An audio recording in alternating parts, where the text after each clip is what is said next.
नमस्कार दोस्तों, मैं मनोज मुसाफिर साहू नेशनल आवाज यूट्यूब चैनल पर आप सभी का स्वागत करता हूं। आपको मालूम है कि अभी 2 दिनों पहले भारतीय जनता पार्टी ने दिल्ली में पूरे देश के लिए 195 लोकसभा कैंडिडेट घोषित किए। लोकसभा के प्रत्याशियों की घोषणा हुई, जिसमें 195 नामों पे मुहर लगी पहली लिस्ट में। उस 195 लिस्ट में नामों में 2000 अगर हम 19 से तुलना करें तो 2019 में साहू समाज को, तेली समाज को 4 टिकट मिले थे, लेकिन इस बार मात्र 2 टिकट मिले, मतलब 2 टिकट काट लिए गए। जो 2 टिकट काटे गए उसमें एक टिकट छत्तीसगढ़ के महासमुंद से था और दूसरा टिकट था आसाम के डिब्रूगढ़ से। जो छत्तीसगढ़ के महासमुंद की सीट टिकट काटा गया, उस सीट के बारे में अगर आप एनालिसिस करेंगे तो पाएंगे कि 2009 में भी ये सीट साहू समाज के पास थी और प्रत्याशी जीते थे चंदूलाल साहू। चंदूलाल साहू 2009 में भी जब कांग्रेस की गवर्नमेंट थी, मनमोहन सिंह की गवर्नमेंट थी, उस दौरान भी ये सीट जो थी ये साहू समाज, तेली समाज के पास थी और कैंडिडेट जीते थे वहां से चंदूलाल साहू। आगे चलकर जब 2014 आया तो 2014 में भी ये सीट आपको मालूम होना चाहिए इसी चंदूलाल साहू के पास थी। ये महासमुंद सीट इसलिए साहू जीत जाता है क्योंकि लगभग 44-45% पाकर विजय हासिल करनी होती है और 30 से 32% सिर्फ अकेले साहू है। इसीलिए चंदूलाल साहू ने एक बार छत्तीसगढ़ के पूर्व मुख्यमंत्री अजीत जोगी को भी चुनाव हरा चुके हैं। मतलब अजीत जोगी जैसा कद्दावर जमीनी नेता भी इस सीट से साहू समाज के प्रत्याशी से चुनाव हार चुके हैं। 2019 के बाद जब 2019 में आया तो 19 में चंदूलाल साहू का टिकट काट दिया गया और टिकट काट के फिर से एक साहू समाज के नए व्यक्ति को टिकट दिया गया, चुन्नीलाल साहू। चुन्नीलाल साहू बहुत ग्रामीण परिवेश में रहते हैं, हमेशा सामान्य जीवन व्यतीत करते हैं। इनको टिकट मिला और मिलने के बाद इन्होंने भी भाजपा के खाते में ये सीट डाल दी। मतलब यहां से भी चुन्नीलाल साहू भी विजयी घोषित हो गए। मतलब 2009 में, 2014 में हम बात करें तो चंदूलाल साहू विजयी होते थे, लेकिन 2019 में तो यहां से विजयी हुए चुन्नीलाल साहू, क्योंकि ये साहू का गढ़ है। यहाँ पे साहू को ही टिकट मिलना चाहिए क्योंकि इसके अंदर जितनी विधानसभा हैं सभी लगभग विधानसभा में, ज्यादातर विधानसभा में साहू समाज के विधानसभा प्रत्याशी भी जीते हैं, विधायक भी उनके हैं।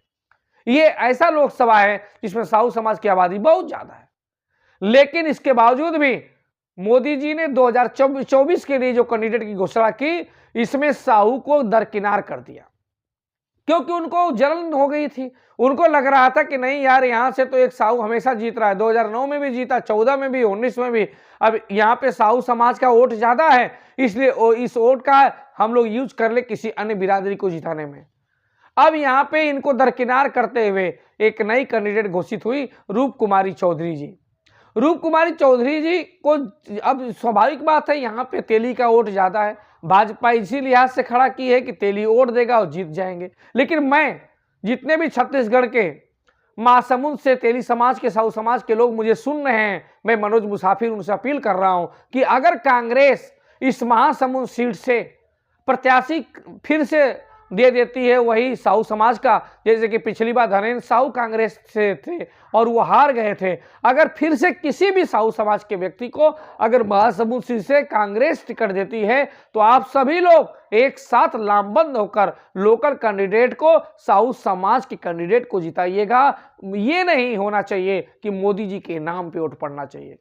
हो सकता है कि मोदी जी कुछ की मजबूरी रही हो, क्योंकि मोदी जी हो सकता है देश के लिए सबसे अच्छे लीडर हों, लेकिन समाज के लिए वो अच्छे लीडर नहीं है। जैसे मैं एक बात करूं कि अगर मेरा बेटा है तो अगर हो सकता है कि वह 2 लाख रुपया पर मंथ पे कोई जॉब पा जाए और जॉब पाने के बाद वो बेंगलोर, मान लीजिए मैं उत्तर प्रदेश में रहता हूं और वो बेंगलोर जाके शिफ्ट हो जाए।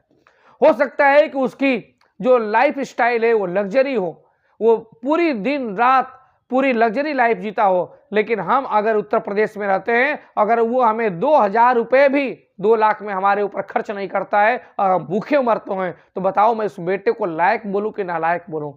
जो बेटा 2 लाख पा रहा है लेकिन अपने माँ बाप को छोड़ दिया, अपने परिवार को छोड़ दिया, अपनी जमीन को छोड़ दिया, मैं इसको कैसे अच्छा मान लूं?